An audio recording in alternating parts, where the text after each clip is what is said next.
जी inside story के साथ मैं मोहसिन बिलाल। मेरे पीछे ये पंजाब असम्बली है।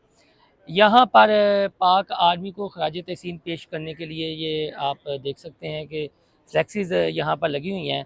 पाकिस्तान हमेशा जिंदाबाद जो अक्सर मैं बात करता हूँ, आर्मी चीफ हाफिज जनरल आसिम मुनीर ने नारा जो नया लगा दिया है कि पाकिस्तान हमेशा जिंदाबाद, और फील्ड मार्शल जनरल हाफिज सैयद आसिम मुनीर उनके भी हैं, और साथ में लगे हुए हैं शोहदा हमारा फ़ख्र हैं। ये पंजाब असम्बली के जो यूथ है और जो youth parliamentarians forum provincial assembly है, उसकी जानिब से लगाए गए हैं। इससे कबल स्पीकर पंजाब असम्बली ने भी यहाँ पर फ्लैक्सीज वगैरह लगाई थी। सवाल ये है कि ये फील्ड मार्शल का ओहदा आखिर है क्या? क्या ये ताहयात उनको पावर देता है या ये एक अजाजी ओहदा है? अपने इस वील आग में मैं एक ये बात करूँगा, और दूसरा हाफिज़ आसिम मुनीर जो अब फील्ड मार्शल बन गए हैं, नोटिफिकेशन जारी हो चुका है कबीना की मंजूरी के बाद, सदर साहब ने दस्तखत कर दिए हैं। तो अब उन्हें क्या करना चाहिए? तो पहले बात मैं यहाँ से शुरू करूँगा क्योंकि इंतहाई संजीदा मौजू है। और फिर ये है कि वो अगर कोई गुस्ताखी ना हो जाए, कुछ हमारे मीडिया पर्सन या जो यूट्यूबर्स हैं वो फिर हदें क्रॉस कर देते हैं, लेकिन मैं कुछ उस पराए में रहकर बात करूँगा कि हमारा जो इशू है वो एड्रेस होना चाहिए, बजाय किसी को बेजा तनकीद करने के या उनकी और उनकी फैमिली की करैक्टर असैसिनेशन करने के। तो हमारे एक दोस्त हैं जी, बड़े आप ये कह लें मुहक्किक भी हैं। अक्सर हम उनकी पोस्टें भी शेयर करते हैं। जंग के दिनों में भी उन्होंने कुछ ब्लॉग्स वगैरह लिखे। लाला सहराई उन्होंने कुछ गुज़ारिशात की हैं आर्मी चीफ़ के हवाले से। एक उनकी पोस्ट हमारे सामने आई है, वो मैं पोस्ट पढ़ दूँगा। और असल में वो कहना ये चाह रहे हैं कि हाफ़िज़ साहब, आप को कौम ने बहुत चाहा है, आपसे मोहब्बत की है। वो कहते हैं ना कि दीदा व दिल फ़र्शे राह, कि आपको बहुत जो एहतराम था वो हदें क्रॉस कर दी हैं, अब कुछ फ़र्ज़ आपका भी है। तो वो लिखते हैं, डियर हाफिज़ साहब, इस कौम की बदौलत आपको बहुत सुनहरी कामयाबियाँ और नाकाबिले यकीन तरक्की मिली है। अब थोड़ी सी कोशिश करके इस कौम को भी तरक्की का दर्शन करा दें तो मेहरबानी होगी। इस पिसी हुई कौम ने आपका बहुत साथ दिया है। उनको सिर्फ हाथ चूमने के लिए ना रख लेना, बल्कि उनका हाथ भी पकड़ के चूम लें और आंखों से भी लगा लें, तो वो भी उनका हक अदा नहीं होने वाला। यानी वो ये कह रहे हैं कि इस कौम ने आपको बहुत मोहब्बत दी है, आपके हाथ भी चूमे हैं, तो अब आप अगर उनका हाथ पकड़ कर चूम लें और अपनी आंखों से भी लगा लें तो ये हक अदा नहीं होने वाला, बल्कि जब तक आप इस पिसी हुई कौम के दुखों का मदावा नहीं करते। आगे वो लिखते हैं कि हमें तरक्की चाहिए, इस बात को भी पल्ले से बांध लें, वरना ये कौम डस्टबिन में फेंकते वक्त भी मिनट नहीं लगाती। लिहाजा कौम को नज़रअंदाज करके अपनी कीती कराई खूह विच ना पैर लेना प्लीज़। ये लाला सहराई ने लिखा है, और मैं पोस्ट इसलिए पढ़ रहा हूँ कि जहाँ वो अपनी पोस्ट के ज़िम्मेदार हैं, ये जो उन्होंने लिखा है और जो मैं बोल रहा हूँ मैं भी इसका ज़िम्मेदार होऊंगा। वजह यह है कि ये इतनी बड़ी बात है कि देखें, आप डायरेक्ट मुखातिब हुए हैं सिपा सलार से, फील्ड मार्शल से, और साथ में जिक्र किसका, कौम का है कि कौम ने सिपा सलार को इस कदर चाहा है।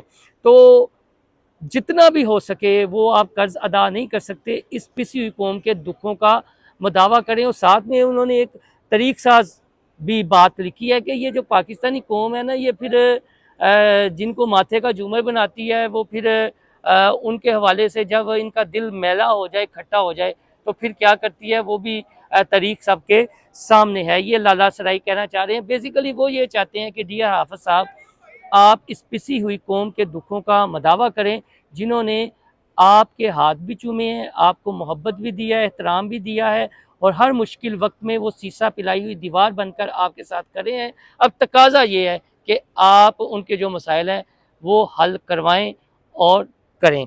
इसके बाद जो मैंने फील्ड मार्शल वाली बात की थी, अब उस पर जो है एक बात कर लेते हैं। ये जो भारत नवाज ट्रोलर्स हैं और मखसूस जमात है, ये फील्ड मार्शल के ओहदे को लेकर उन्होंने जो एक तूफ़ान बदतमीज़ी उठाया हुआ है, चाय की प्याली में तूफ़ान उठा रहे हैं और हक़ाइक़ मसक कर रहे हैं, उस हवाले से भी एक आप ये कह लें कि सोशल मीडिया एक्टिविस्ट हैं फरहान मलिक साहब। उन्होंने फ़ेसबुक पर अपना एक तफसीलन ब्लॉग लिखा है, डिटेल लिखी है।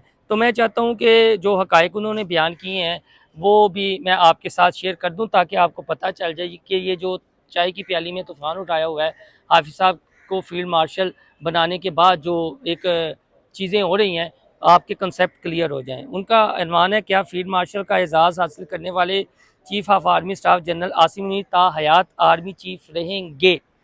फील्ड मार्शल का ओहदा आमतौर पर ता हयात होता है। ये फ़ौज का सबसे आला 5 स्टार जनरल का एजाज़ी ओहदा है, जो फ़ौज की कमान, स्ट्रेटेजिक फ़ैसले या फ़ौजी ऑपरेशंस की निगरानी और जंग जीतने की वजह से दिया जाता है और इसे मुस्तकिल माना जाता है। यानी ये रिटायरमेंट या मुलाजमत ख़त्म होने के बाद भी बरकरार रहता है। दुनिया भर में भारत, पाकिस्तान, बरतानिया और दीगर कॉमनवेल्थ ममालिक में फ़ील्ड मार्शल का ओहदा ता हयात होता है। इस ओहदे पर तरक्की पाने वाले जनरल इस खिताब को ज़िंदगी भर रखते हैं, चाहे वो हाज़िर सर्विस फ़ौजी से रिटायर ही क्यों ना हो जाए। एक बात तो ये क्लियर होगी कि कोई रिटायर भी हो जाए तो ये जो एज़ाज़ है या ये जो ओहदा है ता हयात उनके साथ रहता है फ़ील्ड मार्शल वाला। इसके ज़रिए हाज़िर सर्विस होना ज़रूरी नहीं है। आप रिटायर भी हो जाएँ तो आपको ये एज़ाज़ी ओहदा दिया जा सकता है, यानी एज़ाज़ दिया जा सकता है। भारत के field marshal Sam Manekshaw को 1973 और कुंडेरा एम कारिपा 1986 को ये ओहदा ता हयात मिला। मानिक शाह की वफ़ात 2008 तक और कारिपा की वफ़ात 2093 में हुई, तो उनकी मौत तक ये खिताब उनके साथ रहा। पाकिस्तान के फ़ील्ड मार्शल मोहम्मद अयूब खान 1959 को ये ओहदा ता हयात मिला और वो अपनी वफ़ात 1974 तक फ़ील्ड मार्शल रहे। बरतानिया के फ़ील्ड मार्शल बर्नट मटगुमरी 1944 और दीगर को ये ओहदा ता हयात मिला और वो रिटायरमेंट के बाद भी फ़ील्ड मार्शल रहे। फ़ील्ड मार्शल का ओहदा आमतौर पर हाज़िर सर्विस फ़ौजी से मुंसलिक नहीं होता। ये एक एज़ाज़ी या अलामती खिताब है और ज़्यादातर फ़ील्ड मार्शल रिटायर होकर फ़ौजी कमान से हट जाते हैं, लेकिन खिताब बरकरार रहता है। कुछ सूरतों में फ़ील्ड मार्शल का ओहदा वापस लिया जा सकता है, लेकिन ये संगीन जुर्म जैसे गद्दारी होता है। तारीख़ में ऐसा कोई मिसाल नहीं मिलती जहाँ फ़ील्ड मार्शल का ओहदा ता हयात होने के बावजूद वापस लिया गया हो। बरतानिया में शाही ख़ानदान के अफराद मसलन किंग चार्ल्स 2024 3 को भी फ़ील्ड मार्शल का खिताब मिलता है। अब सवाल ये है कि क्या फ़ील्ड मार्शल अपनी रिटायरमेंट के बाद यही इख्तियारात रखेगा? जवाब है बिल्कुल भी नहीं। आर्मी चीफ़ को अगर ये एज़ाज़ मिला है तो वो अलामती है जो ता हयात उनके साथ है, लेकिन रिटायरमेंट का इस एज़ाज़ी ओहदे को हासिल करने से कोई ताल्लुक़ नहीं है। रिटायरमेंट के बाद फील्ड मार्शल को इज़्ज़त, प्रोटोकॉल और मरात यानी तनख्वाह, सिक्योरिटी या सरकारी तकरीबात में शिरकत की इजाज़त मिलती है, लेकिन वो हाज़िर सर्विस कमान या फैसले साजी के एहतियात में मुदाखलत नहीं कर सकता। हाँ, मुशावरत के लिए बुलाया जा सकता है, लेकिन यह कानूनी या आइनी इख्तियार नहीं है। अयूब खान ने रिटायरमेंट के बाद कोई फ़ौजी या सरकारी इख्तियारात इस्तेमाल नहीं किए। पाकिस्तान के फ़ौजी निज़ाम के तहत फील्ड मार्शल का एज़ाज़ हासिल करने वाले chief of army staff general Asim Munir भी अपनी मुद्दत मुलाजमत मुकम्मल होने के बाद कोई फ़ौजी या सरकारी इख्तियारात इस्तेमाल नहीं कर सकेंगे। अभी जो इख्तियारात वो भरपूर इस्तेमाल कर सकते हैं। अगर मुस्लिम लीग नवाज़ असम्बली में उनकी एक्सटेंशन के लिए कोई नई कानून साजी करती है तो वो एक अलग मामला है, लेकिन फील्ड मार्शल का एज़ाज़ हासिल करने वाले chief of army staff general Asim Munir अपनी मुद्दत मुलाजमत मुकम्मल करके कानूनी तौर पर 2027 के नवंबर में चले जाएंगे। यानी बसूरत दीगर अगर मुस्लिम लीग नून की ये जो इत्तेहादी हुकूमत है कोई कानून साजी नहीं करती उनकी एक्सटेंशन के हवाले से, तो ये जो है 2027 उनकी मुद्दत मुलाजमत ख़त्म हो जाएगी। जो कह रहे थे 25 को तो नहीं है, 27 तक तो वो वैसे ही मिल चुकी है। तो दूसरा सवाल ये जो कंसेप्ट अपना क्लियर कर लें कि ये जो फील्ड मार्शल का होता है ये उनके साथ रहना था यार, ये एक एजाज़ी होता है। इसमें उनको मुराद तो मिलती रहेंगी, लेकिन वो कानून साजी में या उस तरह फैसलों में असरअंदाज नहीं होंगे। हाँ, जब तक वो आर्मी चीफ़ हैं तब तक वो फैसलों में असरअंदाज होते रहेंगे, लेकिन अगर रिटायर हो जाते हैं, उनकी मुद्दत में इजाफा नहीं होता, तो फिर वो जो है एजाज़ी होता तो उनके पास होगा, लेकिन फैसला साजी में नहीं वो बाइख्तियार होंगे। हाँ, मुशावरत की जा सकती है। तो ये सारा मामला है। दूसरा वो जो लाला सहराई वाली बात है, वो बात यही है कि आवाम के अब दुखों का मुदावा होना चाहिए। इज़्ज़त व एहतराम आपको मिल चुका है। शोहदा माथे का झूमर है, उन पर पूरी कौम को फ़ख्र है, और जिनको फील्ड मार्शल बनाया गया है, जो उनकी कायदाना सलाहियतें हैं, सबको उस पर भी फ़ख्र है। सब ने इस किरदार को सराहा भी है। सब ने अफ़वाज पाकिस्तान, बड़ी फ़ौज हो, फ़िज़ाइया हो, बहरी हो, सब की क़यादत को सराहा है। लेकिन अब दुखों का मुदावा होना चाहिए। अपना फ़ीडबैक ज़रूर दीजिएगा। अल्लाह हाफ़िज़।